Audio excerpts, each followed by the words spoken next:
वैसे तो रीजनिंग के कई सवाल ऐसे हैं जो हमारे दिमाग को हिलाकर रख सकते हैं, लेकिन ऐसा ही सवाल एक आपके सामने है। तो देखिए, एक पेड़ है जिस पर 12 चिड़ियां बैठी हुई हैं। अब कहीं से कोई शिकारी आता है जो एक चिड़िया को अपनी बंदूक से मार देता है।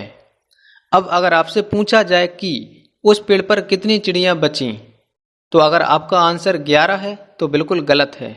इसका आंसर 0 है, मतलब एक भी चिड़िया नहीं, क्योंकि जो 11 चिड़ियां बचीं वो बंदूक की आवाज़ सुनकर ही उड़ जाएंगी। पेड़ पर एक भी चिड़िया नहीं बचेगी। तो आप कमेंट में ज़रूर बताएं कि आपने आंसर सही दिया या गलत। और ऐसी अमेजिंग वीडियो देखने के लिए हमारे चैनल को सब्सक्राइब करें। मिलते हैं अगली वीडियो में। Thank you.